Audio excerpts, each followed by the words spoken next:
Everyone in Millbrook thought they knew Marcus Whitfield. The quiet librarian with the gentle smile, the man who volunteered at the animal shelter every weekend, who helped elderly neighbors with their groceries without being asked. The kind of person who'd never hurt a fly, they said. Too pure for this world, his co-workers whispered behind his back. But sometimes the most innocent faces hide the darkest secrets. Before we jump back in, tell us where you're tuning in from, and if this story touches you, make sure you're subscribed, because tomorrow I've saved something extra special for you. The morning sun filtered through the tall windows of Millbrook Public Library, casting long shadows across the mahogany shelves. Marcus Whitfield adjusted his wire-rimmed glasses and straightened the stack of returned books on his desk. At 32, he had the kind of unremarkable appearance that made him invisible in crowds. Average height, sandy brown hair always neatly combed, clothes that screamed thrift store but were always perfectly pressed. "Morning, Marcus," chirped Sarah Chen, the head librarian, as she bustled through the front doors with her usual armload of coffee and enthusiasm. "You're here early again." Marcus looked up from his cataloging system, offering that soft smile that had become his trademark around town. "Couldn't sleep. Figured I might as well make myself useful."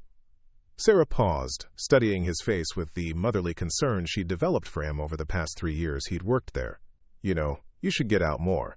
Maybe join that book club Mrs. Patterson keeps asking about. Or try that new coffee shop downtown. I heard they have poetry nights."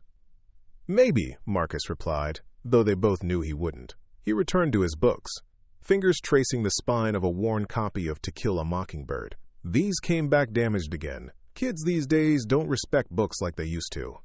The morning passed in its usual rhythm.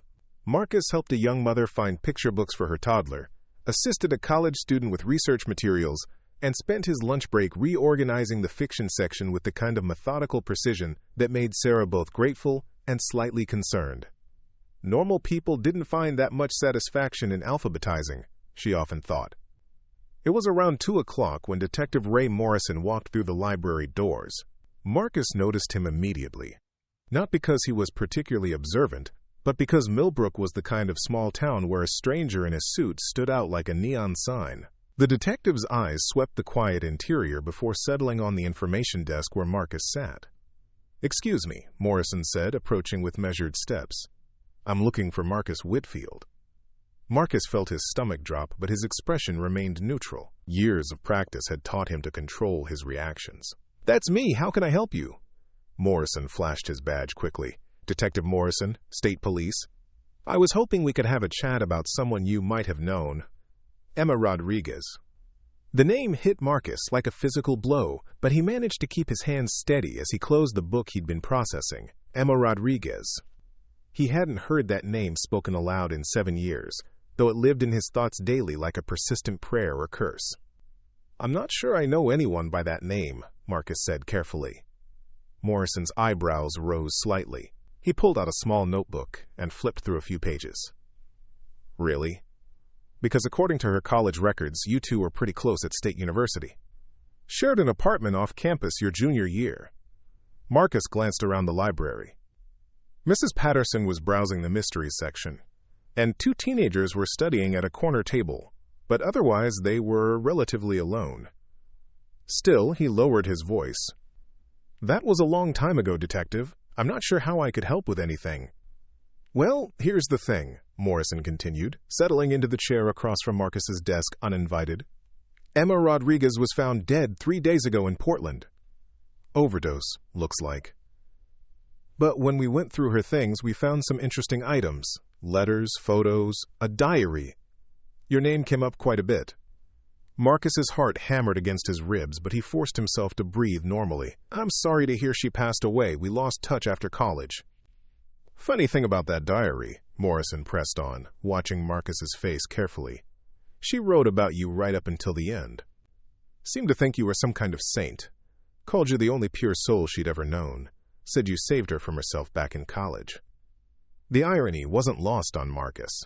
Pure soul. If Emma only knew what he'd become after she left, what he'd been doing in the years since Millbrook became his sanctuary. "Emma struggled with addiction even in college," Marcus said quietly. "I tried to help her get clean. I guess she remembered that." Morrison nodded, making a note. Yeah, she wrote about that too. How you'd stay up all night with her when she was detoxing. How you threw out her stash multiple times. How you never judged her, never made her feel worthless. He looked up from his notebook. She also wrote about how you disappeared one day. Just packed up and left town without a word. That hurt her pretty badly. Marcus closed his eyes briefly. He remembered that day, the frantic packing, the cash withdrawal that cleaned out his savings account, the bus ticket to anywhere that wasn't there. He'd left behind everything. His classes, his friends, his carefully constructed life. Most importantly, he'd left behind Emma, who'd been clean for 3 months and was starting to believe in second chances. I had family issues, Marcus lied smoothly. I had to leave suddenly. Must have been some family issue to make you change your name, Morrison said casually. The words hung in the air like smoke. Marcus felt the familiar chill that came with exposure, the same feeling he'd carried for 7 years now. His real name, the one Emma had known him by, was Michael Crawford. Marcus Whitfield was a construction as carefully built as his new life in Millbrook. I don't know what you mean, Marcus said. Morrison smiled, but it wasn't a pleasant expression. Come on, Michael, or do you prefer Marcus now? We ran your prints from the apartment you shared with Emma. Amazing what databases can tell us these days. Marcus Michael felt his carefully constructed world beginning to crumble around the edges. The quiet library suddenly felt suffocating, the familiar scent of old books and dust now cloying in his throat. I legally changed my name, he said finally. There's nothing illegal about that. No, there isn't, Morrison agreed. But it does make a person wonder what someone's running from.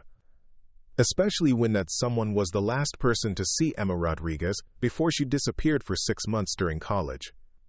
The same 6 months when 3 other students from your university went missing. The silence stretched between them like a taut wire. Mrs. Patterson had moved to the biography section, and the teenagers were packing up their books. Normal life continued around them, while Marcus felt his own existence teetering on the edge of a precipice he'd spent 7 years trying to forget. I think I should probably call a lawyer, Marcus said quietly. Morrison nodded as if he'd expected this response. That's your right, absolutely. But here's what I'm curious about, Marcus. Emma's diary doesn't just talk about college. She kept writing to you, in a way. Like letters she never sent. And in the last few entries, she mentions seeing someone who looked just like you in Portland. Someone helping at a homeless shelter. Someone the volunteers called St. Marcus, because of how gently he treated the addicts who came in for meals. Marcus felt his mouth go dry. Portland. He'd been so careful to stay away from anywhere Emma might be, but the pull of helping people like she'd been, had drawn him back into dangerous territory. The thing is, Morrison continued, we checked with that shelter. They've never had a volunteer named Marcus Whitfield, but they did have someone matching your description who helped out for about 6 months. Always paid in cash, never gave a real name. The other volunteers called him Angel. The detective stood up, tucking his notebook back into his jacket pocket. I'll be in town for a few more days, looking into Emma's background, trying to piece together her final months. I'm sure we'll have more to talk about. As Morrison walked toward the library exit, he paused and turned back. Oh, and Marcus? Emma's diary had one more interesting detail. She wrote that she'd figured out why you really left college. Said she'd found something in your room after you'd gone. Something that made her understand you weren't the saint she thought you were. The detective's footsteps echoed across the polished floor, leaving Marcus alone with the weight of 7 years' worth of secrets and the growing certainty that his carefully constructed new life was about to collapse entirely. Marcus sat motionless for several minutes after Morrison left, his hands folded on the desk in front of him, his breathing slow and controlled. Around him, the library continued its quiet hum of activity, but he felt completely separate from it now, as if he were watching life happen from behind a pane of glass. Emma was dead. The one person who might have understood, who might have forgiven him, was gone, and now someone else knew enough to start pulling at the threads that held Marcus Whitfield together. He thought about the homeless shelter in Portland, about the grateful faces of people society had written off, about the peace he'd found in those months of anonymous service. It had felt like penance, like maybe he could balance the scales somehow. But penance, he was learning, was a luxury that people like him couldn't afford. Sarah appeared at his desk, concerned about creasing her features. Everything okay? That man looked official. Quote, Marcus managed his soft smile. the one that had convinced an entire town of his fundamental goodness. Just some questions about an old college friend, nothing to worry about. But as he said the words, Marcus knew that everything was about to change. The life he'd built in Millbrook, the quiet mornings in the library, the weekend volunteer work, the simple routine of being someone good, was built on foundations that were about to be tested. Preparing and narrating this story took us a lot of time, so if you are enjoying it, subscribe to our channel. It means a lot to us. Now back to the story. And deep down, in the part of himself that he'd spent 7 years trying to bury, Marcus knew that Detective Morrison was right to be suspicious. Because the truth about Michael Crawford, about what had really happened during those missing months in college, about why he'd really run, was far worse than anyone in Millbrook could imagine. The pure, gentle librarian was indeed impure by choice, and soon everyone would know exactly what that meant. The rest of Marcus's workday passed in a haze of mechanical motions. He checked out books, answered reference questions, and filed returns. But his mind was 7 years in the past, reliving moments he'd spent considerable energy trying to forget. When 5 o'clock arrived, he locked up the library with his usual methodical care, but instead of heading home to his modest apartment above the bakery, he found himself walking toward the outskirts of town. Millbrook Cemetery sat on a gentle hill overlooking the valley, its weathered headstones casting long shadows in the evening light. Marcus had discovered this place during his first week in town, drawn by its profound silence and the way it seemed to exist outside of time. He'd never told anyone about his frequent visits here, about how he'd sit among the graves and practice being the person everyone thought he was. Tonight, he settled beside the headstone of Eleanor Hartwell, 1923 to 2001, beloved wife and mother. He'd read her inscription so many times he could recite it from memory, had invented an entire life story for her based on the faded silk flowers that someone still brought every few months. Eleanor had become his confidant of sorts, the recipient of thoughts he couldn't share with the living. "She's dead, Eleanor," he whispered to the marble stone. "Emma's really gone." The wind rustled through the oak trees that bordered the cemetery, carrying with it the scent of honeysuckle and the distant sound of traffic on Route 9. Marcus closed his eyes and allowed himself to remember Emma as she'd been in college. Wild dark hair that she'd braid with colorful threads, paint-stained fingers from her art classes, that laugh that could fill an entire room. She'd been chaos and creativity and raw, unfiltered life. Everything that Marcus had never allowed himself to be. Their apartment near campus had been her idea. She'd needed someone stable to split the rent, and Michael then, had needed someone to help him practice being normal. It had been a symbiotic relationship that worked until it didn't, until the night everything changed, and Marcus realized that some things couldn't be practiced or perfected or hidden away. Michael Crawford. He spoke his old name aloud for the first time in years, testing how it felt on his tongue. Foreign now, like a language he'd once been fluent in but had forgotten through disuse. That person felt like a character from a book he'd read long ago, someone whose motivations he could analyze but no longer truly understand. His phone buzzed in his pocket, jarring him from his memories. A text from Sarah, "Hope you're okay." That detective seemed intense. "Coffee tomorrow before work?" Marcus stared at the message for a long moment before typing back, "Thanks, but I'm fine. See you tomorrow." He wasn't fine, of course. Fine was a performance he'd been giving for 7 years, and Detective Morrison's visit had reminded him how exhausting it was to maintain. The careful modulation of his voice, the practiced expressions of mild interest or concern, the way he'd learned to make his eyes crinkle when he smiled, so people would think it was genuine. All of it felt suddenly brittle, like a mask that might crack at any moment. Marcus stood and dusted the grass from his pants, preparing to leave, when he noticed movement near the cemetery's entrance. A figure leaning against the gate, watching him. Even in the fading light, he recognized the tall, lean silhouette of Detective Morrison. "Evening, Marcus," Morrison called out as he approached through the rows of headstones. "Didn't expect to find you here." "I come here sometimes to think," Marcus replied, his voice steady despite the way his pulse had quickened. "It's peaceful." Morrison nodded, his eyes scanning the grave markers around them. "Yeah, I can see that. Must be nice, having a place where you can just be yourself." He paused meaningfully. "Assuming this is yourself, of course." They stood in silence for a moment, 2 men surrounded by the dead, each waiting for the other to reveal something crucial. Marcus had learned long ago that silence was often more powerful than words, that people would fill quiet spaces with their own assumptions and fears. But Morrison seemed comfortable with the quiet too, which made him more dangerous than Marcus had initially assumed. "I've been doing some research on you today," Morrison said eventually. "Michael Crawford, honor student at State University, psychology major with a minor in philosophy. Clean record, no arrests, no complaints, model citizen by all accounts." Marcus remained silent, watching a hawk circle overhead in the gathering dusk. "The interesting thing is what happened in your final semester," Morrison continued. "Your grades took a nosedive. Started missing classes. Dropped out of all your extracurricular activities. Your professors remember you as brilliant but increasingly erratic. And then, of course, you disappeared entirely. I told you, I had family issues." "Right, family issues." Morrison pulled out his notebook and flipped through a few pages. "The problem is, I can't find any family for Michael Crawford. No parents listed on your emergency contacts, no siblings mentioned in any of your records. It's like you materialized at age 18 when you started college." Marcus felt the familiar tightness in his chest that came with being cornered, but he forced himself to breathe normally. "Some of us don't come from traditional families, Detective." "No, I suppose not." Morrison closed his notebook. "Tell me about the psychology program at State. Specifically, tell me about Dr. Richard Brennan's research." The name hit Marcus like a physical blow.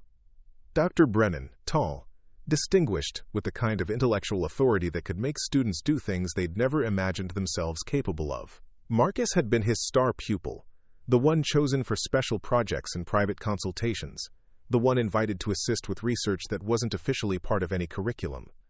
"Dr. Brennan was one of my professors," Marcus said carefully.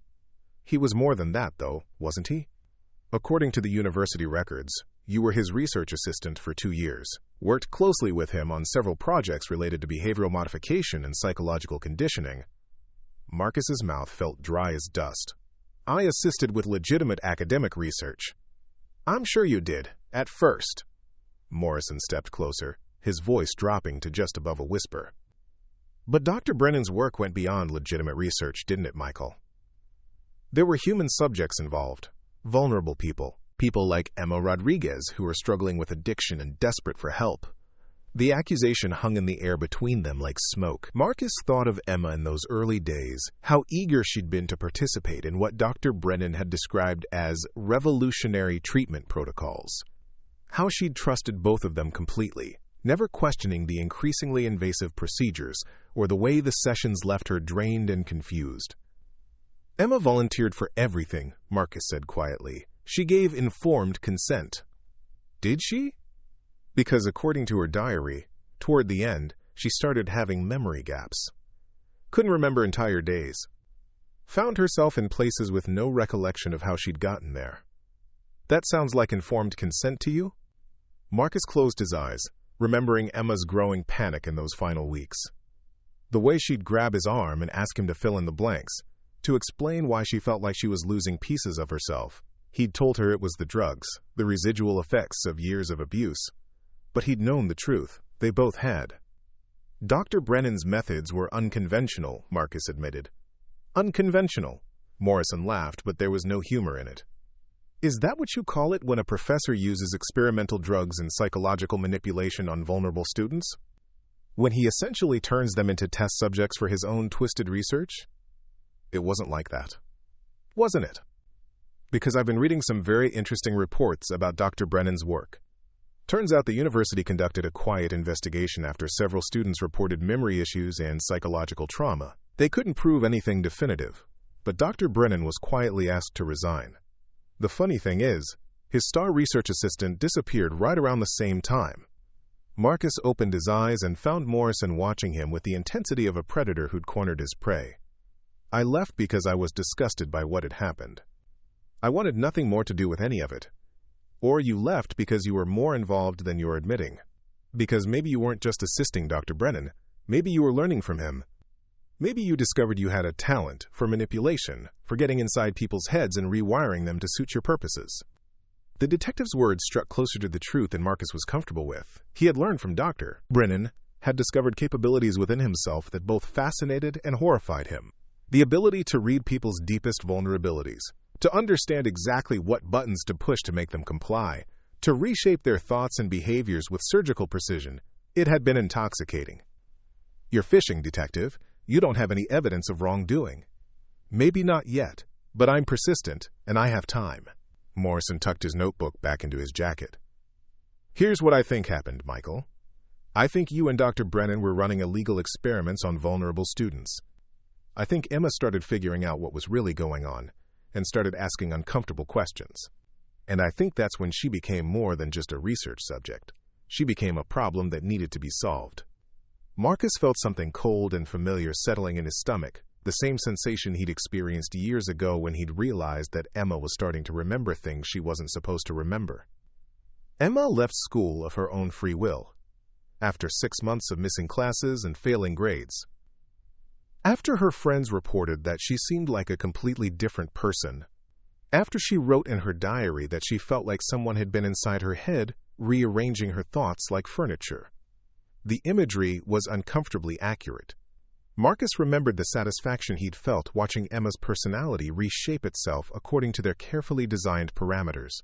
She'd become more compliant, more trusting, more willing to participate in increasingly extreme experiments.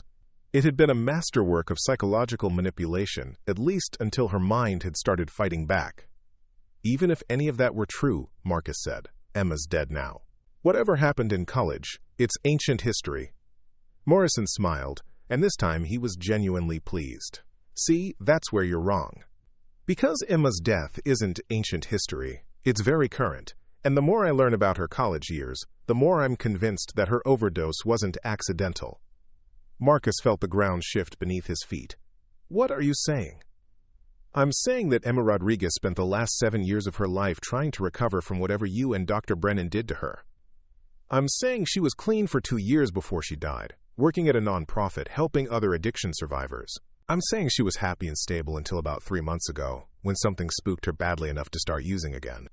The detective pulled out his phone and showed Marcus a photograph.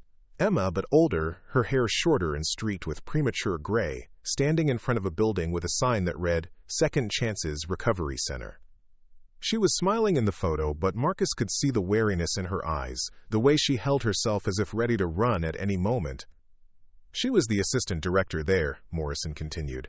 "Helped hundreds of people get clean and stay clean, right up until she got a phone call that made her pack a bag and disappear for 3 days.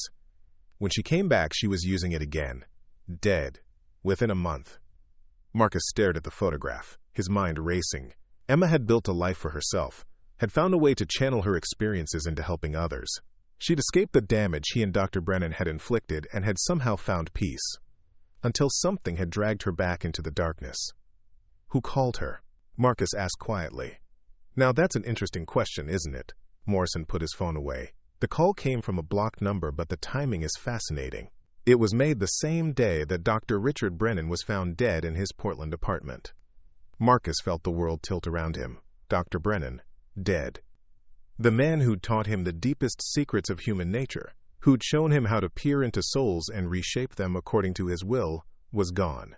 And somehow that death had been connected to Emma's final spiral. "Dr. Brennan died of natural causes," Morrison continued. "Heart attack, officially. But his apartment had been searched recently. Drawers pulled out, papers scattered, like someone was looking for something specific. And here's the really interesting part. His neighbors reported seeing someone matching your description, leaving the building the night before his body was found." The accusation hit Marcus like a physical blow. He'd known this moment would come eventually, had been preparing for it in the back of his mind for years. But hearing it spoken aloud, knowing that someone was finally connecting the dots, made his carefully constructed world feel as fragile as spun glass. "I wasn't in Portland," Marcus said, but even he could hear how weak the denial sounded. "No, because I checked with the Millbrook Public Library, and you called in sick that day. First sick day you'd taken in 3 years, according to your supervisor. And your apartment building doesn't have security cameras, so there's no record of whether you were home or not." Morrison stepped back, giving Marcus space to process what he'd heard. The cemetery around them had grown dark, the headstones becoming shadowy sentinels in the moonlight. Somewhere in the distance, a church bell chimed the hour. "Here's what I think happened," Morrison said quietly. "I think Dr. Brennan kept records of his experiments. Detailed files on every subject, every procedure, every result. I think Emma figured out that those files still existed, and she decided to expose what had been done to her and the others. But before she could do that, someone got to Dr. Brennan first. Marcus remained silent, but his mind was working furiously. Dr. Brennan had indeed kept meticulous records. Journals, video recordings, psychological profiles, documentation of every technique they'd developed and every boundary they'd crossed. Marcus had helped compile those records, had contributed his own observations and insights. If those files were made public, if people learned the full extent of what they'd accomplished. The thing is, Morrison continued, whoever searched Dr. Brennan's apartment didn't find what they were looking for. Because the old professor was smarter than they gave him credit for. He'd hidden his most sensitive research somewhere else, somewhere safe, and I think Emma knew where. The pieces began falling into place for Marcus with horrible clarity. Emma's phone call, her sudden relapse, her desperate attempt to obtain something from Dr. Brennan before someone else could get to it. She hadn't been trying to expose their research. She'd been trying to protect it, or destroy it, or use it for reasons Marcus couldn't yet fathom. So here's my theory, Morrison said, his voice barely above a whisper. I think you killed Dr. Brennan to keep him quiet about what you'd done in college. I think Emma figured out it was you and tried to get to his research files first, either to expose you or to have something to bargain with. And I think when she couldn't find what she was looking for, you tracked her down and made sure she'd never be able to tell anyone what she knew. The accusation hung in the air like a curse. Marcus looked up at the stars beginning to appear in the darkening sky, thinking of all the choices that had led him to this moment. The night he'd first realized he could reshape another person's mind with the right combination of chemicals and psychology. The morning he'd watched Emma wake up with no memory of the previous day's session. The afternoon he decided to push their research further than Dr. Brennan had ever intended. You can't prove any of that, Marcus said finally. Not yet, Morrison agreed, but I will. Because unlike Emma, I'm not vulnerable to whatever techniques you learned from Dr. Brennan. I know what you are, Michael Crawford. I know what you're capable of. And I'm going to make sure everyone else knows too. The detective turned and began walking back toward the cemetery entrance, his footsteps crunching on the gravel path. As he reached the gate, he called back over his shoulder. Oh, and Michael, you might want to be careful about who you try to help around here. Because now that I know what to look for, I'll be watching very closely to see if any of your good deeds start looking like something else entirely. Marcus remained among the graves long after Morrison's car had disappeared down the hill, surrounded by the dead and the weight of secrets that refused to stay buried. Eleanor Hartwell's headstone stood silent beside him, no longer offering the comfort it once had. Because for the first time in 7 years, Marcus was beginning to understand that his carefully constructed new life might not be a redemption at all. It might be just another experiment. Marcus barely slept that night. He lay in his narrow bed above the bakery, listening to the familiar sounds of his landlord preparing for the morning rush downstairs. The industrial mixers grinding to life at 4 a.m., the clatter of baking sheets, the hiss of ovens heating up. These sounds had once been comforting, evidence of the normal world he'd built around himself. Now they felt like a countdown to something inevitable. By the time dawn broke over Millbrook, Marcus had made a decision. He couldn't wait for Morrison to piece together more of the puzzle. There were things the detective didn't know yet, secrets that went deeper than even Emma had suspected. If Marcus was going to survive this, he needed to get ahead of the investigation. The morning air was crisp with the promise of autumn as Marcus walked the familiar route to the library. But instead of going directly to work, he took a detour through downtown, past the hardware store where old Pete Garrison was already arranging his sidewalk display, past the diner where the early shift workers grabbed coffee and donuts. These people knew him, trusted him, and would vouch for his character without hesitation. It made what he was about to do feel like a betrayal of their innocent faith. Marcus stopped at Murphy's Pharmacy, a small family-owned business that had served Millbrook for 3 generations. Tom Murphy, the current owner, looked up from his prescription bottles with a smile that was genuinely warm. "Morning, Marcus. You're out early today." "Couldn't sleep," Marcus replied, approaching the counter with the diffident manner that had served him so well over the years. "I was wondering if you could help me with something. I've been having some anxiety issues lately, trouble concentrating at work. Do Do you have anything that might help? Tom's expression shifted to one of concern. You know, I've got some over-the-counter options that might work, but if you're having serious anxiety, you should really see Dr. Patterson. She could prescribe something more effective. Marcus nodded as if considering this advice, but internally he was cataloging the pharmacy's layout, noting the position of the security cameras, mentally mapping the route to the controlled substances cabinet. Old habits from his college days, when he'd helped Dr. Brennan acquire materials for their research through less than legitimate channels. You're probably right, Marcus said. Maybe I'll make an appointment. In the meantime, could I get some of that herbal sleep aid, the one with the valerian root? As Tom moved to retrieve the medication, Marcus's eyes drifted to a framed photograph on the counter. Tom with his teenage daughter Jessica at her high school graduation.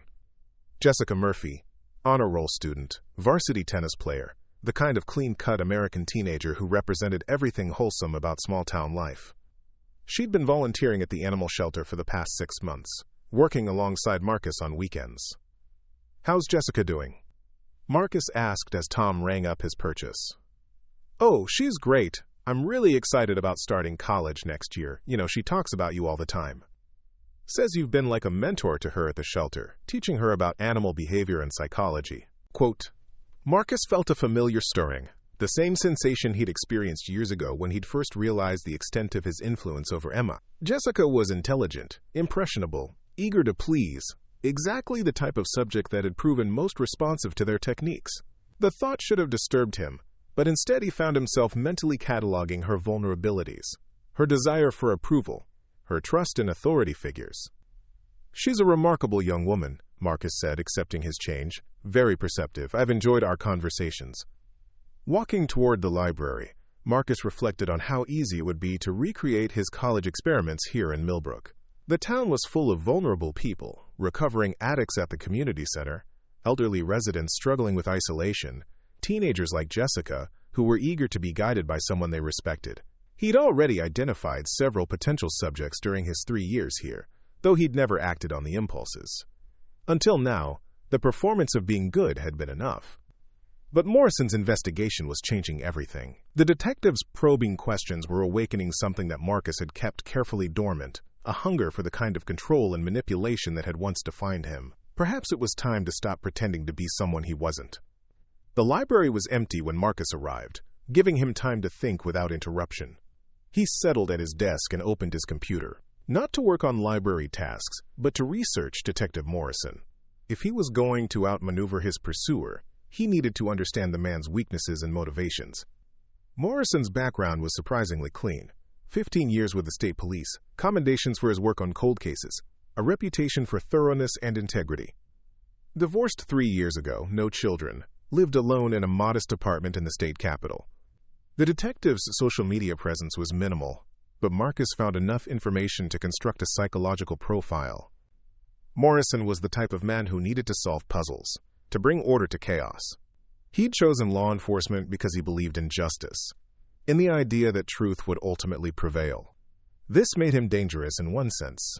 He wouldn't be easily discouraged or bought off, but it also made him predictable. Morrison would follow the evidence wherever it led, even if it took him into territory he wasn't prepared to handle. Marcus was composing a mental strategy when Sarah arrived, bringing with her the scent of autumn leaves and the latest town gossip. You'll never guess what happened at the Murphy house last night, she said, settling into her chair with obvious excitement. Someone broke into their pharmacy. Marcus looked up with carefully calibrated surprise. Really? Was anything taken? That's the weird part. Nothing was missing. Tom says whoever it was went through his controlled substances cabinet, but didn't take anything. Just made a mess and left. Police think it might have been kids looking for drugs to steal, but when they couldn't figure out what was what, they gave up. Marcus nodded sympathetically while mentally filing away this information. The break-in wasn't random. Someone with pharmaceutical knowledge had been looking for something specific and hadn't found it. Morrison, perhaps, searching for evidence of drug acquisition that might tie Marcus to Emma's overdose? Or someone else entirely, another player in this game that Marcus hadn't yet identified. The morning passed quietly until Morrison arrived just before lunch, his presence filling the library with an oppressive weight. He approached Marcus's desk with the measured gait of a predator who knew his prey had nowhere to run. "Interesting night in Millbrook," Morrison said without preamble. "Someone broke into Murphy's pharmacy. You wouldn't know anything about that, would you?" Sarah mentioned something about it. "Terrible thing. Tom's such a good man." Morrison studied Marcus's face with the intensity of someone searching for microscopic tells. "The thing is, whoever broke in knew exactly where to look. Went straight to the controlled substances. Ignored the cash register and all the expensive electronics. Almost like they had pharmaceutical training." Marcus maintained his expression of mild concern, but internally he was recalculating. If Morrison suspected him of the break-in, it meant the detective was casting a wider net, looking for evidence of current criminal activity rather than just investigating the college incidents. "I hope they catch whoever did it," Marcus said. "This is usually such a safe town." "Usually, yes, but then again, safe is a relative term, isn't it? Depends on whether you know what to look for." Morrison pulled out his phone and showed Marcus a photograph. "We found this outside the pharmacy last night." The image showed a single thread caught on the pharmacy's back door. Dark blue cotton, the same color as the cardigan Marcus had worn to work yesterday. It was circumstantial evidence at best, but Morrison was clearly hoping for a reaction. "Looks like it could have come from anywhere," Marcus observed. "Could have. We'll run it through the lab, see if we can match it to anything specific." Morrison put the phone away. "By the way, I had an interesting conversation with Dr. Patterson this morning. She mentioned that you've never been to see her, not once in the 3 years you've lived here. Remarkable health record for someone your age." Marcus felt a chill of recognition. Dr. Patterson was Millbrook's only physician, and her records would show that Marcus Whitfield had never sought medical treatment, never had blood work done, never submitted to any kind of physical examination that might reveal inconsistencies in his constructed identity. "I've been fortunate to stay healthy," Marcus said. "Or maybe you're just careful about leaving documentation. Medical records can be very revealing, can't they? Blood type, DNA, medication history, psychological evaluations. The kind of information that might connect Marcus Whitfield to Michael Crawford." The accusation was more direct than Morrison had been previously, a sign that the detective was growing impatient with the careful dance they'd been performing. Marcus realized that he was running out of time to control the narrative. "Detective, I think you're letting your imagination run away with you. I'm a librarian, not some criminal mastermind." Morrison laughed, but there was no humor in the sound. "You know what's funny about that? I've been reading about criminal psychology, trying to understand how someone like you operates. Turns out the best manipulators are often the ones who seem most harmless. They use their apparent weakness as a weapon, making people want to protect them instead of suspect them." The assessment was uncomfortably accurate. Marcus had learned early in his college research that physical intimidation was crude and unreliable. True power came from making people complicit in their own manipulation, from becoming so essential to their emotional well-being that they would defend him even against evidence of his crimes. "I think you should be careful about making accusations without evidence," Marcus said quietly. "Oh, I'm being very careful, but evidence has a way of surfacing when you know where to look." Morrison leaned forward, lowering his voice. "For instance, I've been in touch with some of your former classmates from State University.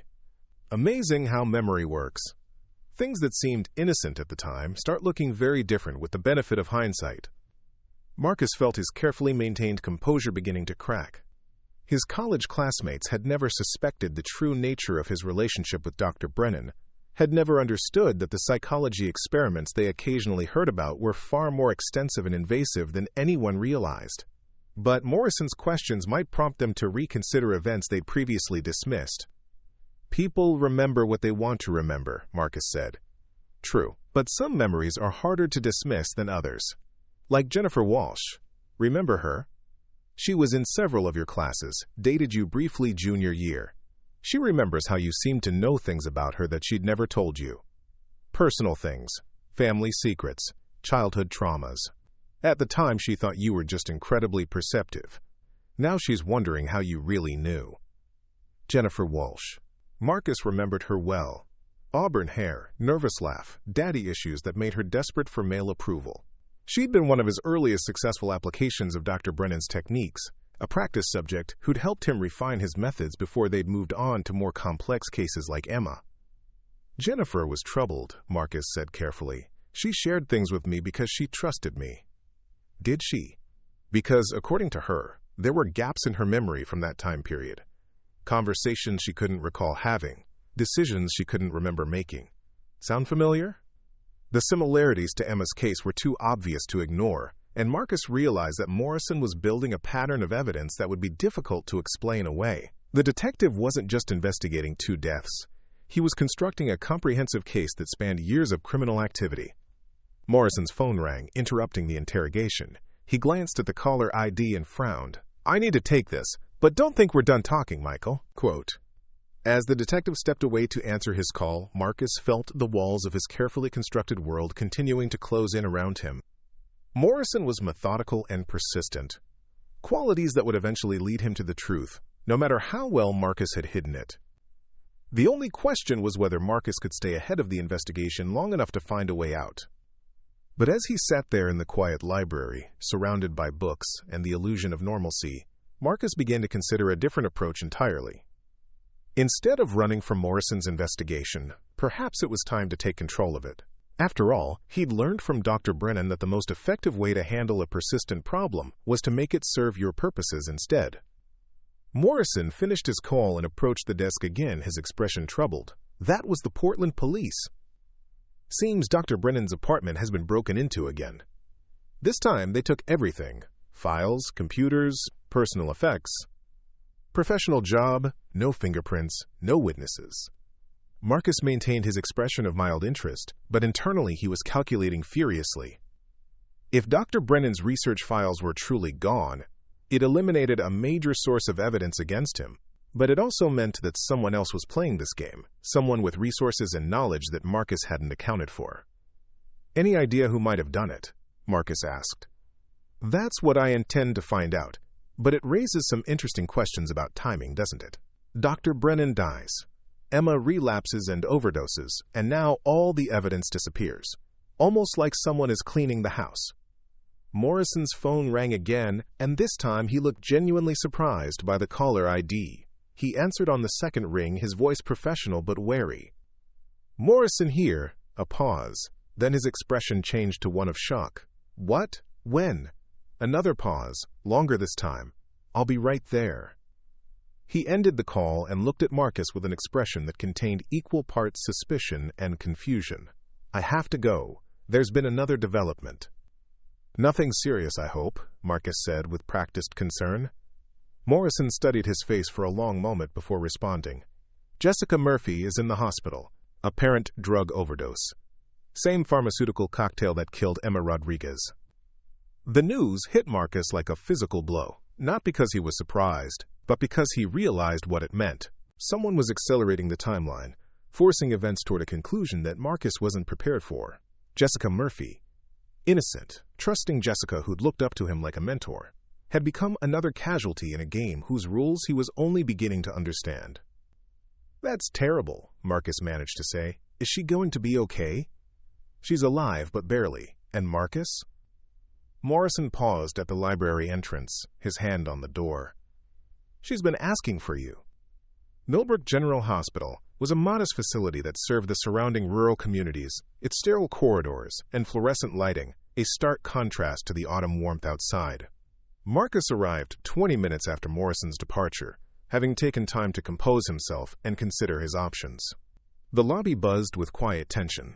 News traveled fast in a small town, and Jessica Murphy's overdose had already become the topic of hushed conversations among visitors and staff. Tom Murphy sat in the waiting area, his face gray with exhaustion and fear. When he saw Marcus approach, his expression shifted to one of desperate hope. "Marcus, thank God you're here. Jessica's been asking for you since she regained consciousness. The doctors say she's stable, but..." His voice broke slightly. "I don't understand how this happened. Jessica doesn't do drugs. She's never even had a drink." Marcus placed a comforting hand on Tom's shoulder, feeling the familiar satisfaction that came with being needed, trusted, relied upon for emotional support. It was a sensation he'd cultivated carefully over the years, the way a gardener tends to prize winning roses. "These things can happen to anyone, Tom. Teenagers experiment, sometimes they get in over their heads. The important thing is that she's alive." But that's just it. This wasn't experimentation. The doctors say she had enough pharmaceuticals in her system to kill a horse. Prescription drugs. administered with medical precision. Like someone who knew exactly what they were doing gave them to her. Marcus felt a cold knot forming in his stomach. The description matched his own methods perfectly. The careful calibration of dosages, the specific combination of drugs designed to achieve maximum psychological impact while maintaining plausible deniability. But he hadn't touched Jessica, hadn't even considered moving beyond mental cataloging to actual implementation. Has she said anything about how she got the drugs? Marcus asked. Tom shook his head. She's confused, disoriented. Keeps talking about conversations she can't remember, places she's been that don't make sense. The doctors think it's trauma from the overdose. But he looked up at Marcus with eyes full of paternal desperation. She trusts you. Maybe she'll open up to you about what really happened. Marcus nodded solemnly, playing the role of the concerned mentor while his mind raced through possibilities. Someone else was conducting experiments in Millbrook, using his methods and targeting people connected to him. The question was whether this was random mimicry or something more calculated. A nurse appeared at the waiting room entrance. Mr. Murphy? Your daughter is asking for Marcus again. The doctor says a brief visit might help calm her down. Following the nurse through the hospital's maze of corridors, Marcus felt the familiar anticipation that had once accompanied his research sessions with Dr. Brennan. The opportunity to observe a subject in a vulnerable state, to assess the effectiveness of pharmaceutical manipulation, to potentially gather information that could be used to his advantage. It was intoxicating in a way he'd almost forgotten. Jessica's room was in the intensive care unit, monitors beeping softly as they tracked her vital signs. She looked younger than her 18 years, pale and fragile against the white hospital sheets. When she saw Marcus enter, her eyes filled with relief and confusion. Marcus, she whispered, her voice hoarse from the intubation. I'm so glad you're here. Something terrible happened, but I can't remember what. Marcus approached her bedside with the careful, measured steps of someone genuinely concerned for her welfare. Don't worry about remembering everything right now, Jessica. The important thing is that you're safe. But I need to remember. There are pieces missing. Like someone took scissors to my memory and cut out whole sections. She gripped his hand with surprising strength. You understand psychology, right? From your work with the animals? Can memory loss be permanent? The irony wasn't lost on Marcus. Jessica was asking him to explain the very techniques that had likely been used on her. Memory is complex, he said gently. Sometimes trauma can cause temporary gaps. Often the memories return gradually as the mind heals. I remember being at the shelter on Saturday. We were cleaning the kennels together, and you were telling me about behavioral conditioning. Then it jumps to Tuesday afternoon, and I'm waking up in my bedroom feeling like I'd been hit by a truck. 3 days just gone. Marcus felt his pulse quicken. Saturday was when he'd noticed Jessica seemed particularly receptive to suggestion, when he'd begun mentally mapping her psychological vulnerabilities. But he'd left the shelter that day without acting on any of his observations. Someone else had clearly been less restrained. Sometimes our minds protect us from traumatic experiences by blocking them out, Marcus said, his voice taking on the soothing tone he'd perfected during his college research. But forcing yourself to remember before you're ready can be counterproductive. Jessica's eyes searched his face with desperate intensity. But what if I can't trust my own mind anymore? What if someone did something to me during those missing days, something I need to remember to protect myself? The question hung in the air between them, loaded with implications that Marcus couldn't afford to explore too deeply. Jessica's instincts were remarkably accurate. Someone had indeed violated her mental autonomy during those missing days.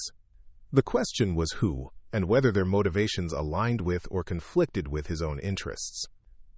Jessica, I want you to listen to me very carefully, Marcus said, leaning closer to her bed. Your mind is stronger than you think.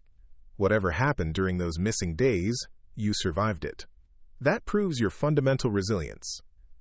As he spoke, Marcus found himself falling back into old patterns, his voice taking on the hypnotic cadence he'd used during Dr. Brennan's sessions.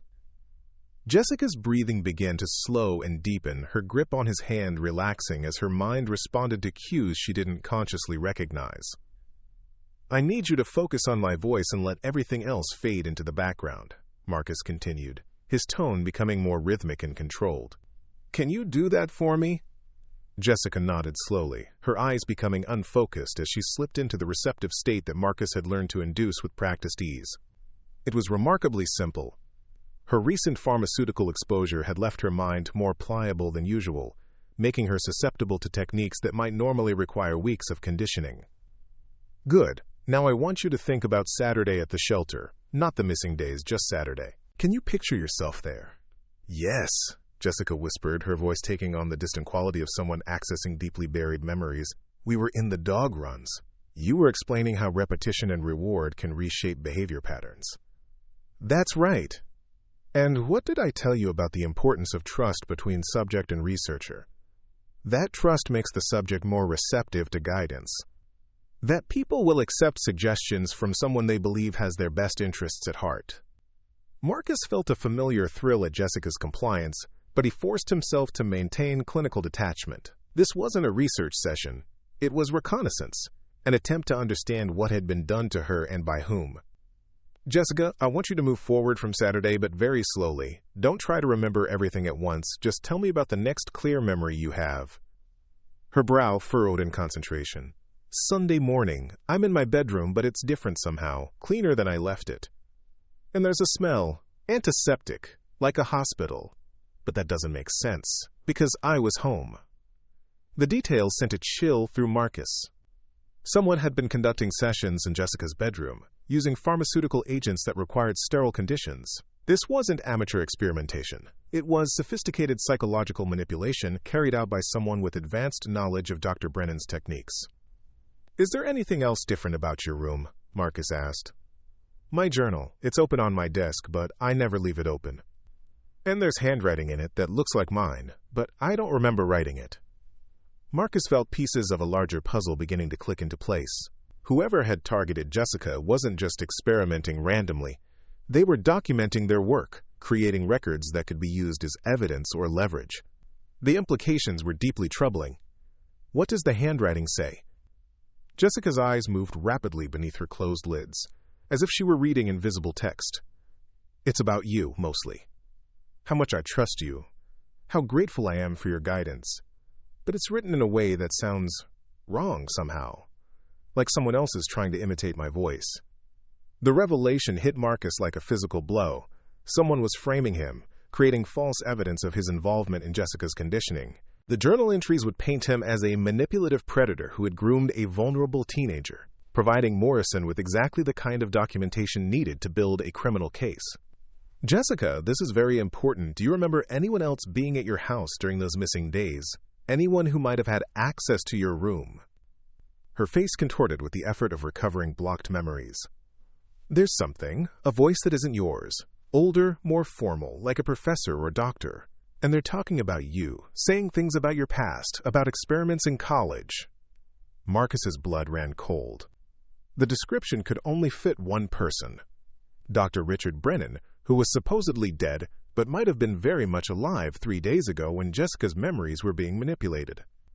If Brennan had faked his own death and was now in Millbrook, it meant the game Marcus thought he was playing was far more complex than he'd realized. Can you remember anything else about this voice? Any specific words or phrases? He kept saying that I was an ideal subject for controlled comparison, that my baseline personality metrics would provide valuable data for assessing your developmental trajectory as an operator. Jessica's voice took on a clinical tone that didn't belong to an 18-year-old girl. I don't understand what any of that means. Marcus understood perfectly. Dr. Brennan was using Jessica as a test case to evaluate how well Marcus had internalized their college research, whether he would recognize and respond to a subject prepared according to their established protocols. It was a twisted form of final examination, conducted in the real world with devastating consequences for everyone involved. Jessica, I need you to come back to the present now. On the count of 3, you're going to wake up feeling rested and calm. 1, 2, 3. Jessica's eyes fluttered open, and she looked around the hospital room with confusion, as if seeing it for the first time. Marcus, how long have you been here? I feel like I was dreaming. Just a few minutes. You were resting. Marcus squeezed her hand gently. Jessica, I want you to promise me something. If you remember anything else about those missing days, don't tell anyone except me. There are people who might try to use your memories against innocent people. Quote.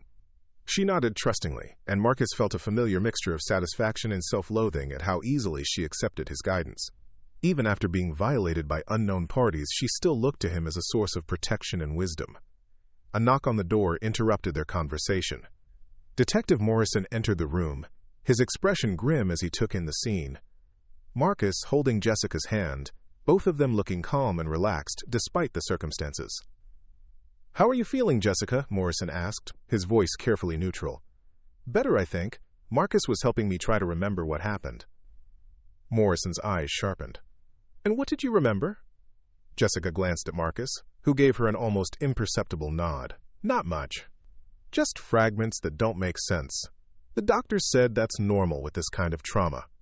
"I see." Morrison pulled out his notebook, a gesture that had become as familiar as breathing over the past few days. "Jessica, I need to ask you some questions about your relationship with Marcus. You've been volunteering with him at the animal shelter, is that right?"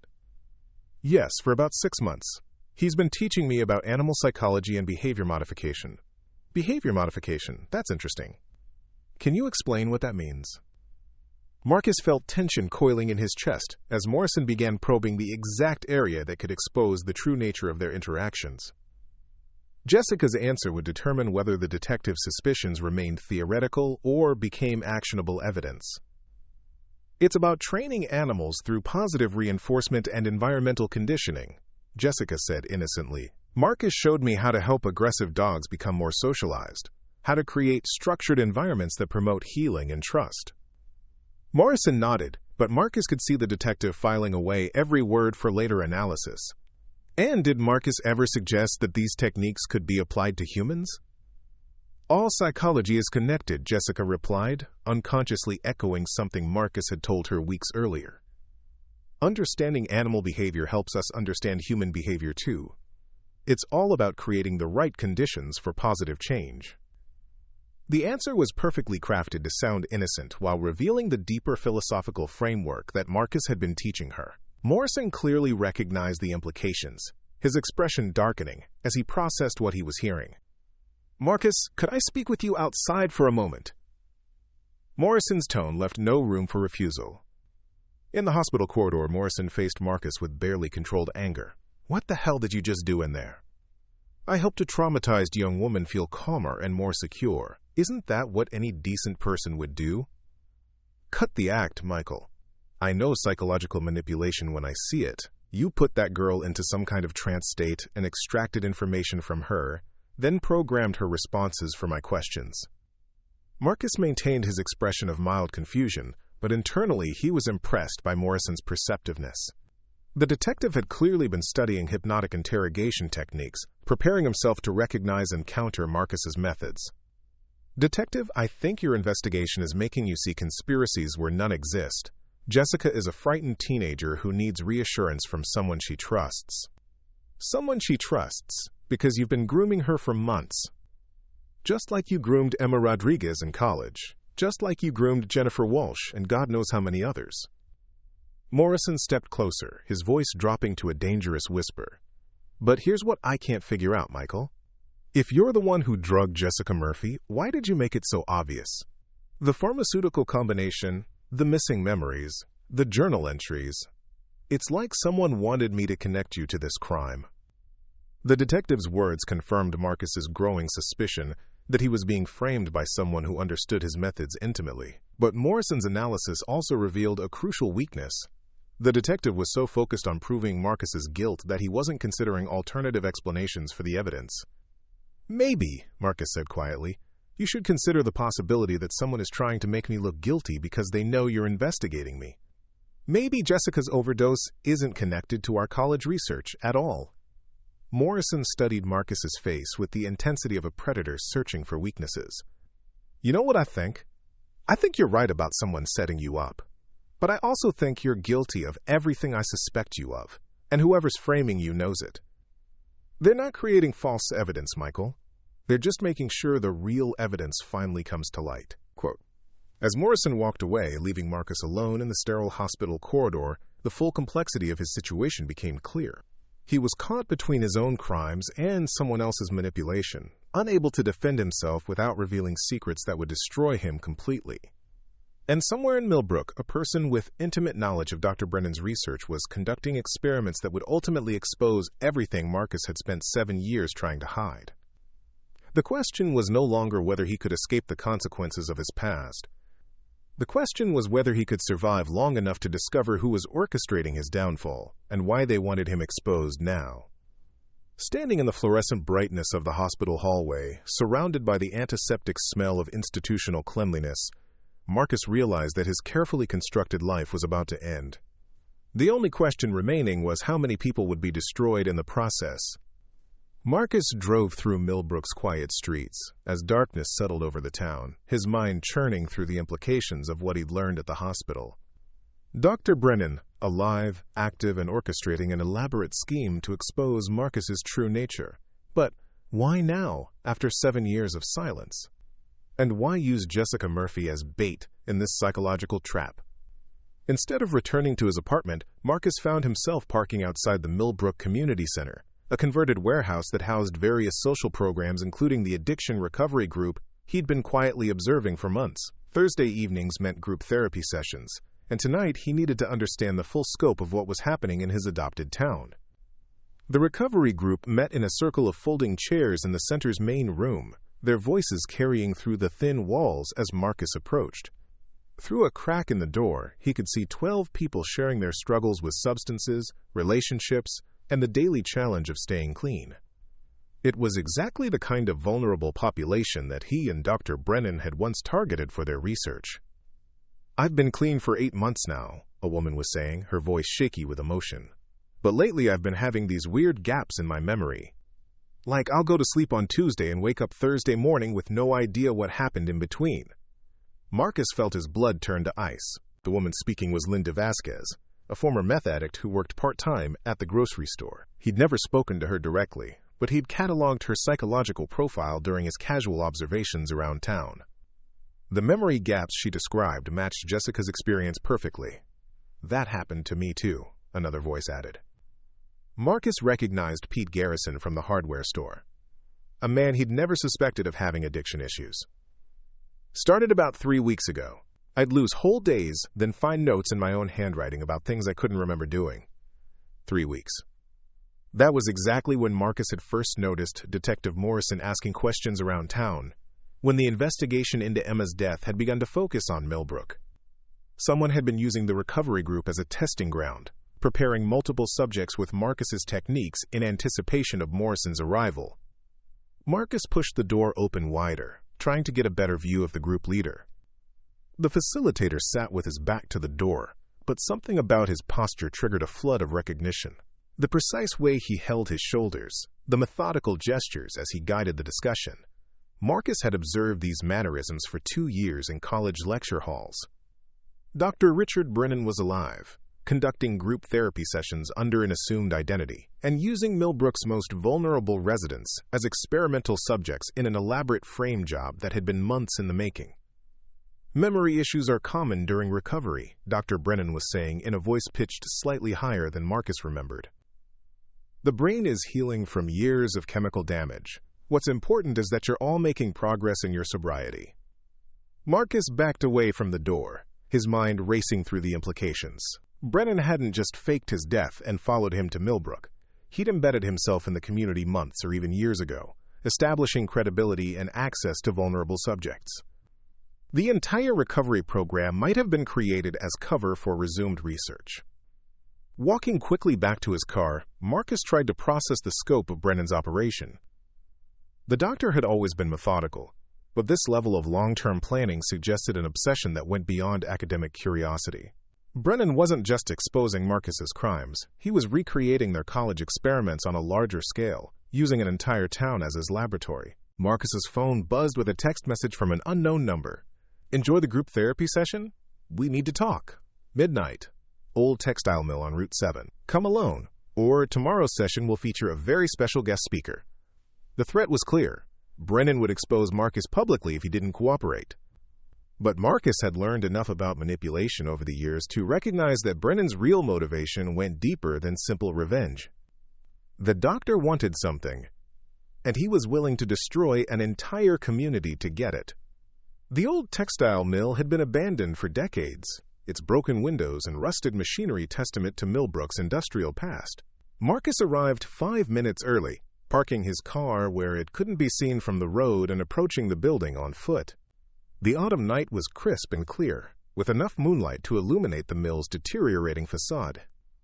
Inside, emergency lighting cast eerie shadows across the factory floor. Marcus followed the glow toward the rear of the building, where he found Dr. Brennan waiting in what had once been the mill's main production area.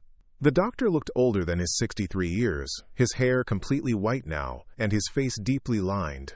But his eyes still held the intellectual intensity that had once captivated Marcus as a student. "Michael," Brennan said, his voice echoing in the cavernous space. "Or do you prefer Marcus now? I have to admit, the librarian persona is inspired. Who would suspect a quiet book lover of psychological manipulation?" "Hello, Richard. I thought you were dead." Brennan smiled, the same expression of satisfied superiority that Marcus remembered from their research sessions. Death is remarkably easy to fake when you understand human psychology. People see what they expect to see, believe what they want to believe. A staged heart attack, some carefully placed evidence, and suddenly Richard Brennan ceases to exist. Why fake your death? And why come here? Because our work was never finished, Michael. We made breakthrough discoveries about human consciousness and behavioral control, but we were forced to abandon the research just as we were achieving real results.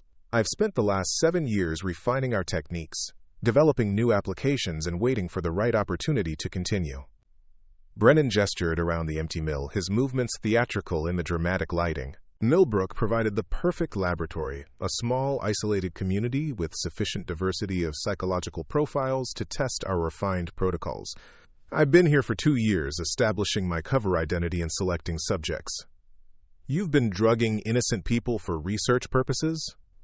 I've been helping addicts recover while advancing human knowledge.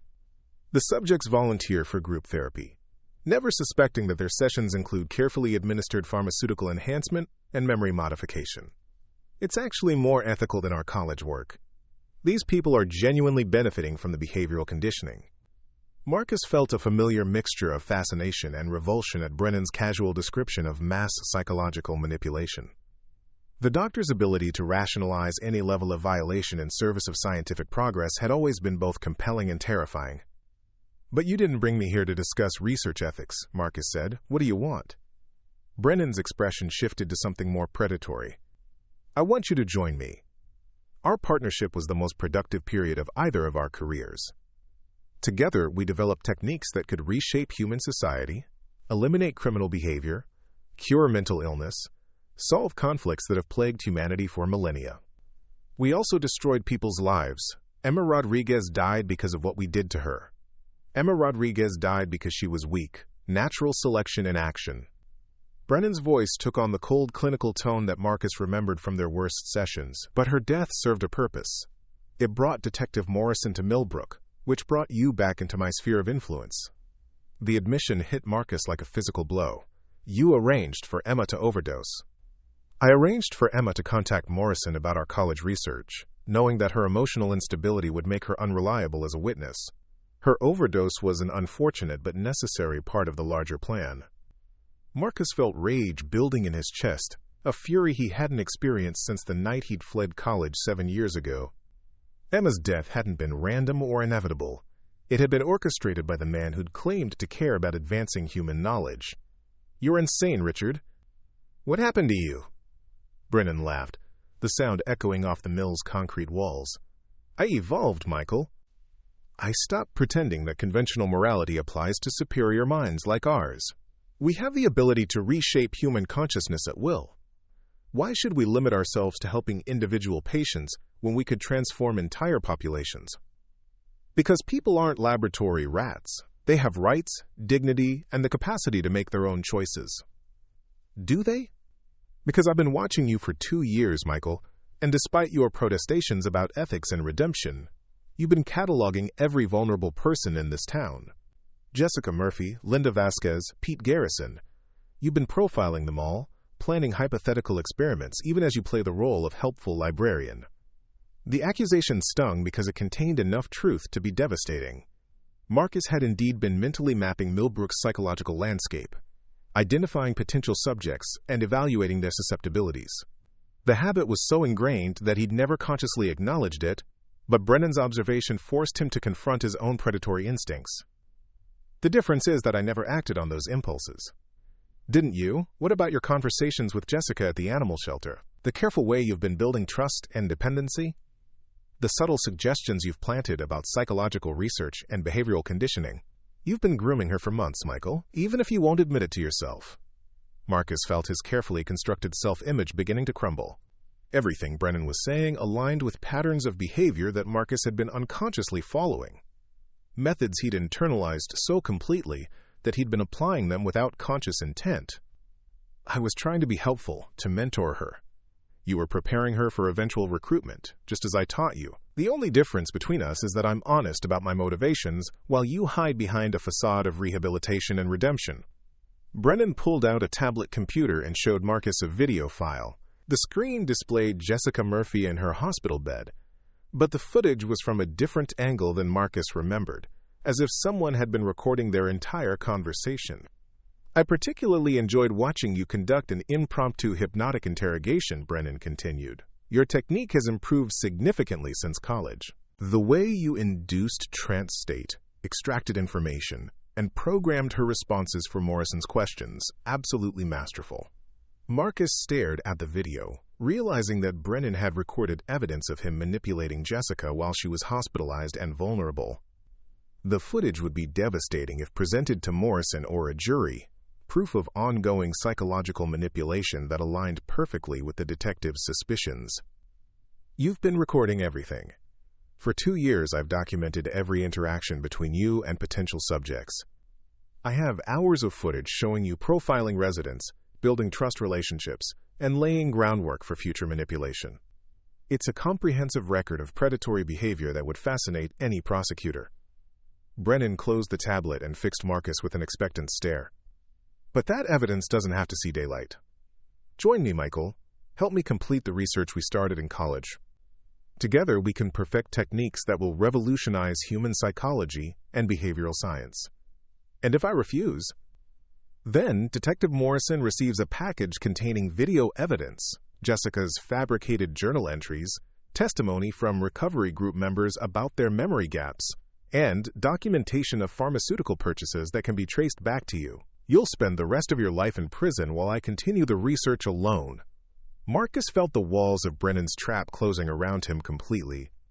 The doctor had spent 2 years constructing an elaborate frame that would destroy Marcus regardless of his actual guilt or innocence. Every piece of evidence had been carefully crafted to support a narrative of ongoing manipulation and abuse. You're giving me a choice between joining you and being destroyed.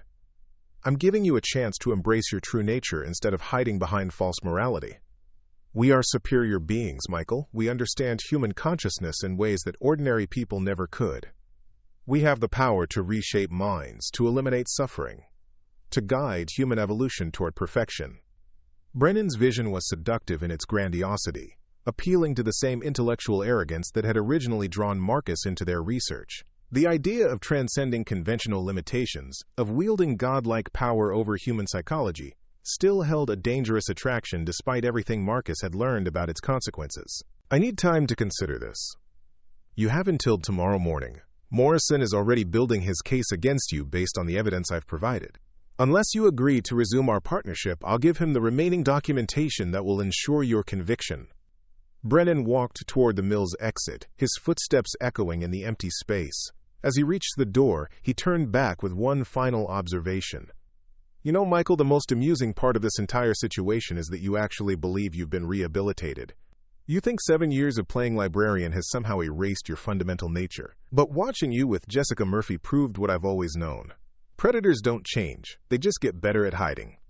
As Brennan disappeared into the darkness, leaving Marcus alone in the abandoned mill, the full weight of his situation settled over him like a suffocating blanket. He was trapped between his real crimes and fabricated evidence, caught in a web spun by someone who understood his psychology better than he understood himself. But as Marcus stood there in the ruins of Millbrook's industrial past, surrounded by the ghosts of honest labor and legitimate purpose, he began to realize that Brennan had made one crucial miscalculation. The doctor assumed that Marcus's only options were submission or destruction, that he would choose self-preservation over protecting the innocent people who had become pawns in their twisted game. Brennan had forgotten that even predators could evolve, that 7 years of practicing goodness might have created genuine change beneath the performance. And he had underestimated the lengths to which Marcus would go to protect the community that had given him sanctuary, even if it meant sacrificing himself in the process. Standing in the darkness of the textile mill, Marcus began planning not for survival, but for redemption. The question was whether he could find a way to stop Brennan without destroying himself, and whether anyone would survive the collision between two brilliant minds that had learned to weaponize human psychology for very different purposes. Marcus spent the remaining hours of the night walking through Millbrook's empty streets, his mind working through possibilities and consequences, like a chess master calculating endgame scenarios. By dawn, he had reached a decision that surprised him with its clarity. 7 years of pretending to be good had taught him something that Dr. Brennan had never understood. Sometimes the most powerful choice was surrender. At 6 a.m., Marcus called Detective Morrison from a payphone outside the diner, his voice steady despite the magnitude of what he was about to set in motion. "Detective, this is Marcus Whitfield. I need to meet with you immediately. There are things about the case you need to know before it's too late." Morrison's voice was sharp with suspicion. "What kind of things?" "The kind that will save innocent lives if you listen and destroy them if you don't. 1 hour, at the library. Come alone and bring recording equipment. You're going to want documentation of what I'm about to tell you." Marcus arrived at the library 30 minutes early, using his key to enter the building that had been his sanctuary for 3 years.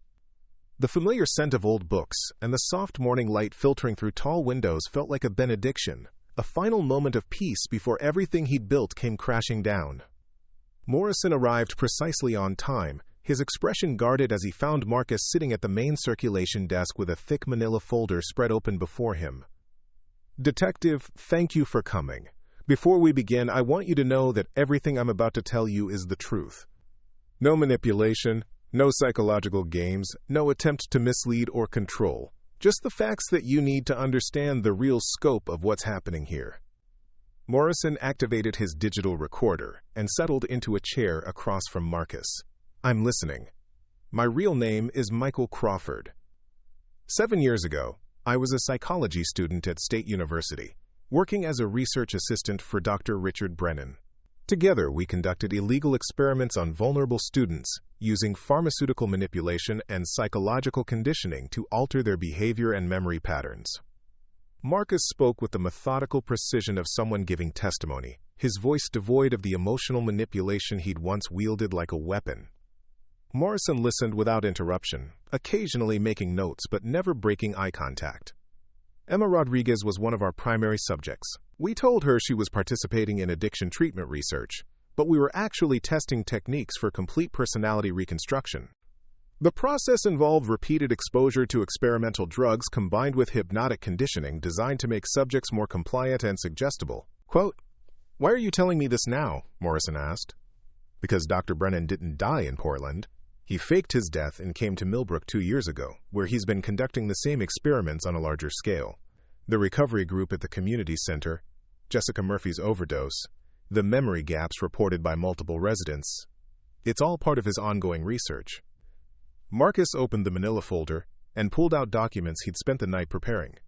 Detailed psychological profiles of Millbrook residents, documentation of Brennan's false identity, and a comprehensive timeline of the doctor's activities in town. "Last night, Brennan gave me an ultimatum. Join him in resumed experiments or be framed for crimes I didn't commit here in Millbrook. He's created fabricated evidence designed to make me look like I've been manipulating residents for years, when the truth is that he's been the one conducting experiments." Morrison examined the documents, his expression growing increasingly troubled. "This is a detailed confession to serious crimes, Michael. Why would you incriminate yourself to protect people you barely know?" The question struck at the heart of everything Marcus had been grappling with since his conversation with Brennan. "Because somewhere in the last 7 years, pretending to be a good person taught me what it actually means to be one. I've been cataloging the psychological vulnerabilities of everyone in this town, just as Brennan accused. But I never acted on those impulses because this community gave me something I'd never had before. A chance to be useful without being destructive." Marcus stood and walked to the library's tall windows, looking out at the town beginning to wake up. Mrs. Patterson browsing the mystery section every Tuesday, Tom Murphy's pride in his daughter's achievements, Sarah's genuine concern for my well-being. These aren't just subjects for analysis. They're real people who trusted me, and I won't let Brennan destroy them to satisfy his intellectual curiosity. So what do you want from me? I want you to arrest Dr. Brennan before he can implement whatever final phase of his research he's planning. He's holding tonight's group therapy session at the mill instead of the community center, which suggests he's planning something that requires privacy and can't be interrupted. Quote, Marcus returned to his desk and pulled out a detailed map of the textile mill, marked with observations he'd made during his confrontation with Brennan. He'll have pharmaceutical equipment, recording devices, and probably restraints for any subjects who become uncooperative. The recovery group members trust him completely. They'll follow his instructions, even if those instructions seem unusual. Morrison studied the map with professional interest. This could be an elaborate setup. You could be leading me into a trap designed to eliminate the one person investigating your crimes. It could be, Marcus agreed. But if I wanted to eliminate you, Detective, I would have done it through psychological manipulation, not physical confrontation. I would have found your emotional vulnerabilities and use them to discredit your investigation or drive you to self-destruction. Violence is crude and unreliable compared to the techniques I learned from Brennan. The honesty of the statement seemed to convince Morrison more than any protestation of innocence could have. If I arrest Brennan tonight, what happens to you? I'll face the consequences of my actions in college. I participated in illegal human experimentation that caused lasting psychological damage to multiple victims. Emma Rodriguez died because of trauma I helped inflict. I deserve whatever punishment the legal system determines is appropriate. Marcus felt a strange sense of relief as he spoke the words aloud. 7 years of carrying guilt and shame had been exhausting in ways he'd never fully acknowledged. The prospect of finally accepting responsibility for his crimes was both terrifying and liberating. There's something else you need to understand about Brennan, Marcus continued. He doesn't just conduct experiments, he documents everything obsessively. His research files contain detailed records of every technique we developed, every subject we manipulated, every boundary we crossed. If you can secure those files, you'll have evidence of crimes spanning decades. Morrison leaned back in his chair, processing the scope of what Marcus was describing. How do I know you're not just trying to eliminate your former partner to protect yourself? Because if I wanted to protect myself, I would have accepted his offer and resumed our partnership. Together, we could have perfected techniques that would make detection nearly impossible. I could have had power, intellectual stimulation, and the satisfaction of pushing the boundaries of human knowledge. Marcus met Morrison's gaze directly, allowing the detective to see the exhaustion and regret he'd been hiding for years. But 7 years ago, I learned that some knowledge comes at too high a price.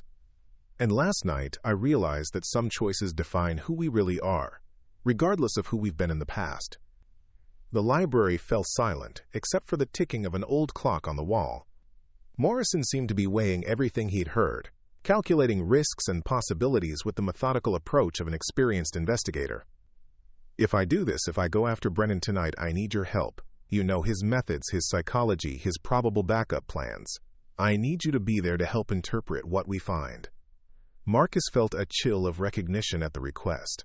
Morrison was asking him to return to the world of psychological manipulation and criminal investigation, to use skills he'd spent years trying to suppress. But he also understood that Brennan's capture might require someone who understood the doctor's twisted brilliance. I'll help you, Marcus said quietly. But Detective, you need to understand that once this is over, once Brennan is stopped and his research files are secured, I'll surrender myself for prosecution. This isn't about negotiating a deal or earning leniency. It's about doing the right thing because it's the right thing to do. Morrison nodded slowly. Understood. But Michael, there's something you should know. The DA has been reviewing your case since Emma's death. Given the circumstances, the passage of time, and your cooperation in stopping ongoing crimes, there might be options for reduced charges or alternative sentencing. That's not why I'm doing this. I know. But it matters that you're choosing accountability over self-preservation. That distinction will be noted in my report. As the morning wore on, Marcus and Morrison developed a detailed plan for the evening operation. They identified surveillance positions around the mill, communication protocols for coordinating with backup units, and contingencies for various scenarios Brennan might have prepared. But as afternoon faded into evening, Marcus found himself thinking less about tactical considerations and more about the strange journey that had brought him to this moment. 7 years ago, he'd fled college in terror and shame, convinced that he was fundamentally broken beyond repair. The intervening years in Millbrook had been an extended exercise in proving that he could function as a normal person, that the darkness in his nature could be contained through force of will and careful self-control.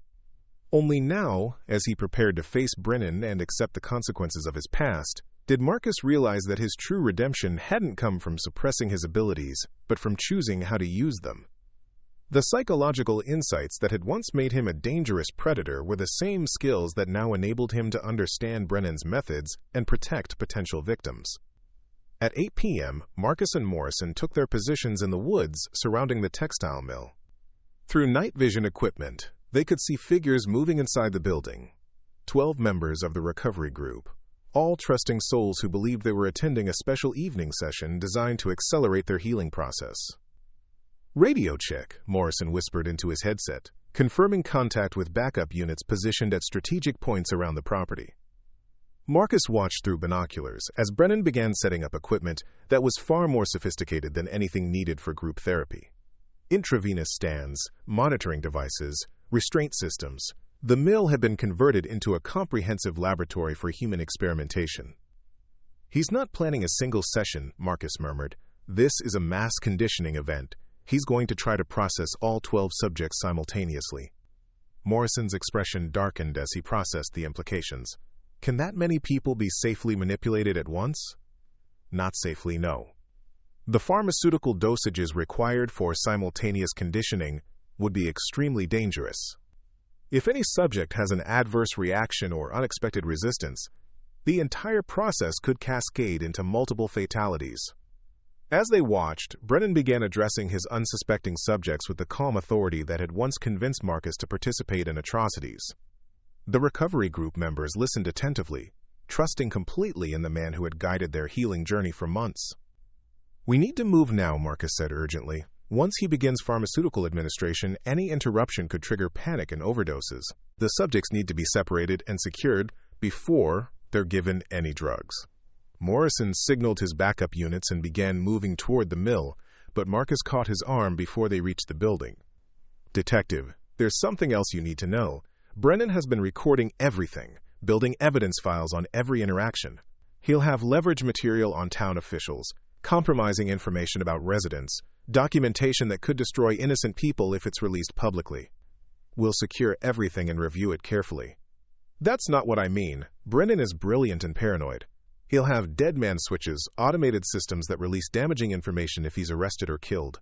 You need to approach this as a negotiation, not a raid."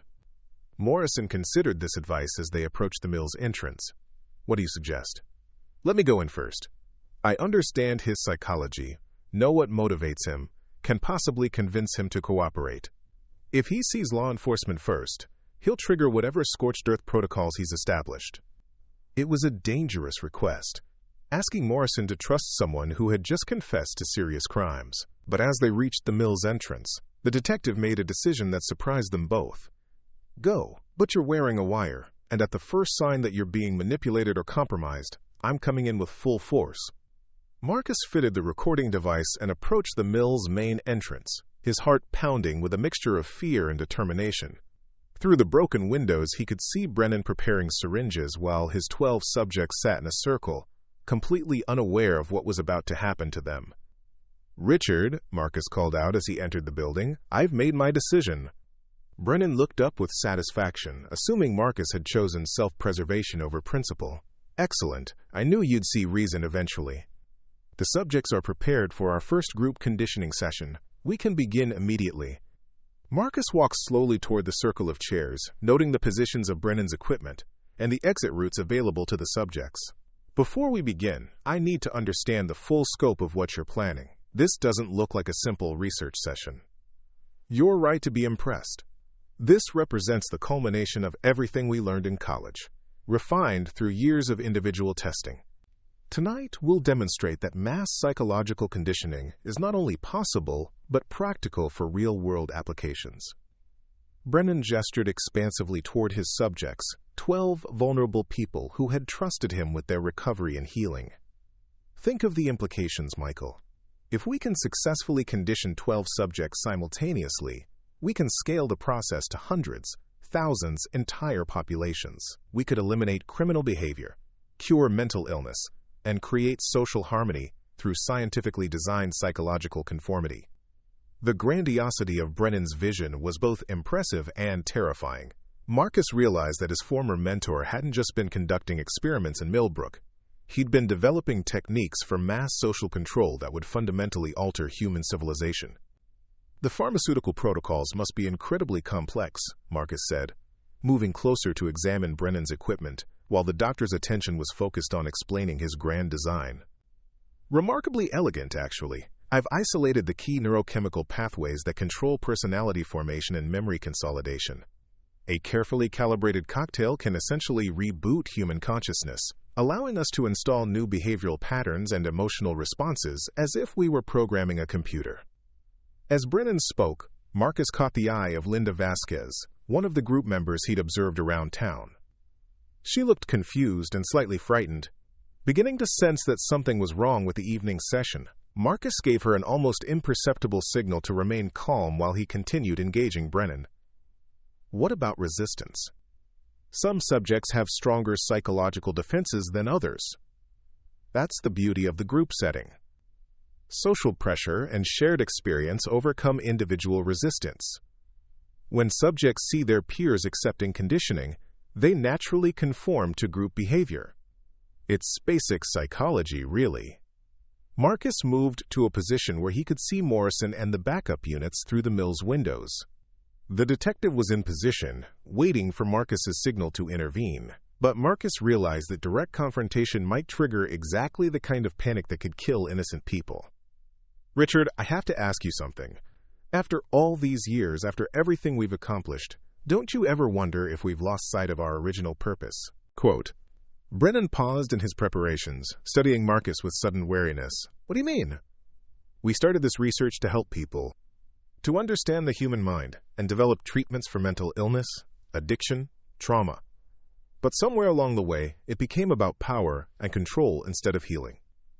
Power and control are necessary tools for implementing healing on a meaningful scale. Individual therapy helps one person. Mass conditioning can transform entire societies. Marcus felt the familiar pull of Brennan's intellectual seduction, the same philosophical arguments that had once convinced him to participate in atrocities. But 7 years of distance had given him perspective on the fundamental flaw in Brennan's reasoning. But who decides what constitutes improvement? Who determines which thoughts and behaviors should be eliminated and which should be preserved? We're not gods, Richard. We're just people with dangerous knowledge. Brennan's expression shifted to something colder and more calculating. You've been contaminated by conventional morality, haven't you? 7 years of playing normal has made you weak, sentimental, unwilling to embrace the full implications of our capabilities. Maybe. Or maybe 7 years of normal has taught me the value of what we were destroying. Marcus gestured toward the 12 group members, who were becoming increasingly agitated as they sensed the tension between their leaders. These people aren't research subjects, Richard. They're human beings with families, dreams, and the fundamental right to make their own choices about who they want to be. Rights are a luxury for those too weak to transcend conventional limitations. We have evolved beyond the need for such arbitrary constraints. As Brennan spoke, Marcus realized that his former mentor had crossed a line from which there might be no return. The brilliant professor who had once genuinely believed in advancing human knowledge had become something monstrous. A predator who justified any level of violation in service of his intellectual ambitions. I can't do this, Richard. I can't help you destroy these people. Brennan's facade of collegial cooperation crumbled completely, revealing the cold fury beneath. Then you've chosen destruction over transcendence. I'm disappointed, Michael, but not surprised. You always lacked the courage to fully embrace your potential. Quote, the doctor reached for a syringe filled with an unknown substance, moving toward Linda Vasquez with obvious intent to begin the conditioning process by force, but Marcus stepped between them. his voice taking on the authoritative tone he'd learned to use during crisis interventions. "Everyone in this room needs to stand up and walk slowly toward the exit," Marcus called out clearly. "This is not a therapy session. Dr. Brennan is not who you think he is, and you are in immediate danger." The group members responded to the urgency in Marcus's voice, rising from their chairs with confusion but beginning to move toward the doors.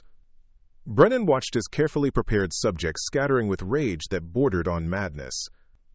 "You've destroyed everything," Brennan hissed, raising the syringe as if to use it as a weapon. "Decades of research, the chance to revolutionize human consciousness, the opportunity to guide evolution itself toward perfection. I've saved 12 innocent people from being violated by someone they trusted." Morrison and his backup units burst through the mill's entrances at that moment, their weapons drawn and voices commanding Brennan to drop the syringe and submit to arrest. The doctor looked around at the chaos he'd created, his subjects fleeing in terror, his equipment surrounded by law enforcement, his grand experiment collapsing into criminal prosecution. "You have no idea what you're interfering with," Brennan said to Morrison, but his voice had lost its earlier conviction. "The research we've conducted could benefit all of humanity."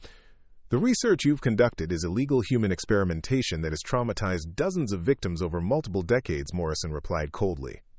"Dr. Richard Brennan, you're under arrest for conspiracy, assault, illegal pharmaceutical distribution, and multiple counts of endangering human life." As Morrison's officers secured Brennan and began cataloging the equipment and documentation found in the mill, Marcus helped ensure that the 12 group members received proper medical evaluation and psychological support. Several showed signs of pharmaceutical exposure from previous sessions, but all would recover completely with appropriate treatment. Standing in the autumn night outside the textile mill, surrounded by the controlled chaos of a major arrest operation, Marcus felt something he hadn't experienced in 7 years. Genuine peace. The weight of carrying secrets, the exhaustion of maintaining false identities, the constant fear of exposure, all of it was finally lifting. Morrison approached as the last of the evidence was being loaded into police vehicles. "It's over, Michael. Brennan's research files contain enough evidence to prosecute crimes going back 15 years. Multiple victims will finally get justice." Marcus nodded, watching as Brennan was placed in the back of a police cruiser. The doctor's face was visible through the window, still carrying the expression of intellectual superiority that had once been so compelling. But now Marcus could see it for what it truly was. The delusion of someone who had confused knowledge with wisdom, intelligence with morality.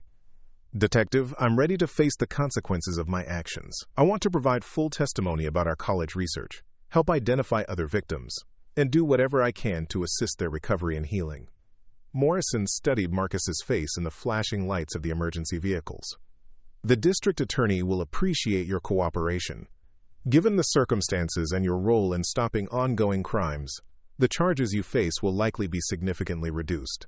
You might serve minimal time, possibly in a rehabilitation program rather than traditional prison. I appreciate that, but it's not about the sentence. It's about accountability. For 7 years, I've been trying to prove that I could be someone different than who I was in college. Tonight, I realized that real change isn't about hiding from your past. It's about taking responsibility for it and using your experiences to protect others from similar harm." As the police convoy departed, taking Brennan toward justice and Marcus toward an uncertain but honest future, the town of Millbrook settled back into its quiet rhythm. The residents, who had unknowingly become subjects in a psychological experiment, would need time and support to heal, but they would recover. Marcus's apartment above the bakery would be empty tomorrow, his position at the library would need to be filled, and the gentle librarian who had helped elderly residents find books and taught teenagers about animal behavior would become just a memory. But for the first time in 7 years, Marcus Crawford felt like he was finally becoming the person he was meant to be, not through pretense or performance, but through the conscious choice to use his dark knowledge in service of light. The pure, gentle librarian had indeed been impure by choice. But sometimes the most impure choices lead to the purest redemption. Up next, you've got 2 more standout stories right on your screen. If this one hits the mark, you won't want to pass these up. Just click and check them out. And don't forget to subscribe and turn on the notification bell so you don't miss any upload from us.